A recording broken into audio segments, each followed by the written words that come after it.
In my last build video, I filled all of the pieces of a 5x5 with epoxy sculpt to make an extremely heavy cube.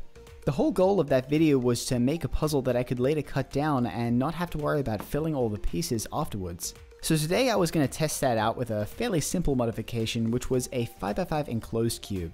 The 5x5 enclosed cube is actually a really interesting looking and sounding puzzle that I've had suggested to me long before this series even started.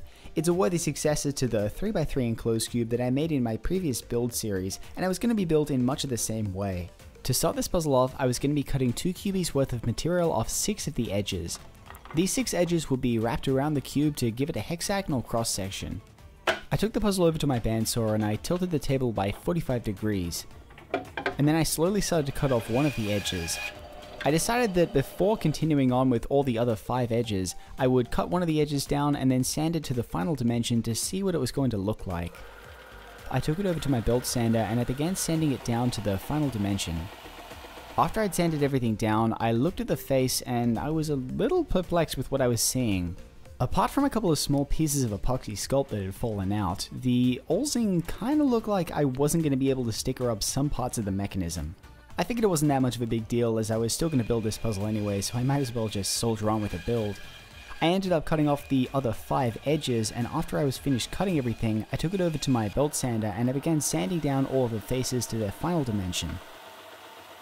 After everything was sanded, this is where I would disassemble the puzzle and then fill all the pieces, although as you can see, the majority of them are already filled, which definitely saves a lot of time on my part. There are a couple of pieces that did have a few pieces of epoxy sculpt fall out. This is kind of common, but it's not a big deal because just repairing a couple of pieces definitely doesn't take as much time as setting them all out and filling each one of them individually. But anyways, I still disassembled this puzzle so that I could repair those pieces and then sort out the pieces that I didn't need for this modification.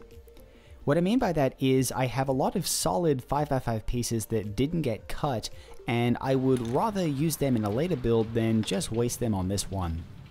And then I sorted the pieces out into those that needed to be repaired and those that were fine. After repairing all the pieces, I reassembled the puzzle one more time and then I gave it one last sand down to make sure everything was at the correct dimension before I disassembled it. After everything was disassembled, it was time to round off all the pieces so that I could reassemble the puzzle. I got my nail file out and I knocked off all of the sharp edges, and then I took each of the pieces over to some Scotch-Brite so I could round them off some more. Slowly I reassembled the puzzle, and after everything was done, I took all the stickers off and I looked over the puzzle to see how everything was looking. I'm actually a huge fan with the Olsing effect on this puzzle, although the one problem with it is the fact that there are a couple areas, as you can see, that will not be able to be stickered.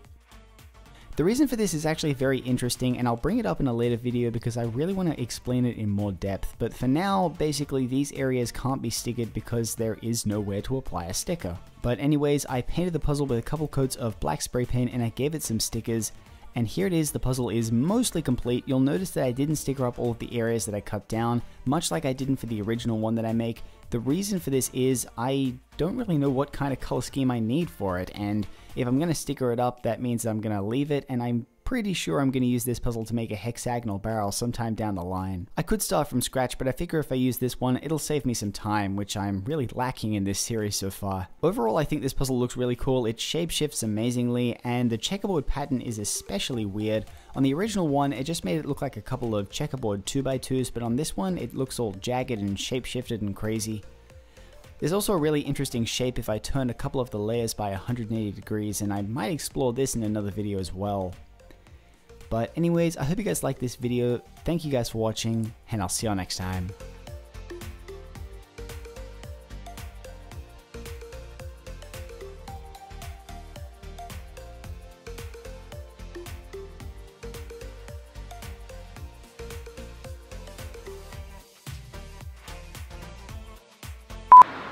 Well, it certainly seems like I'm not going to be recording audio.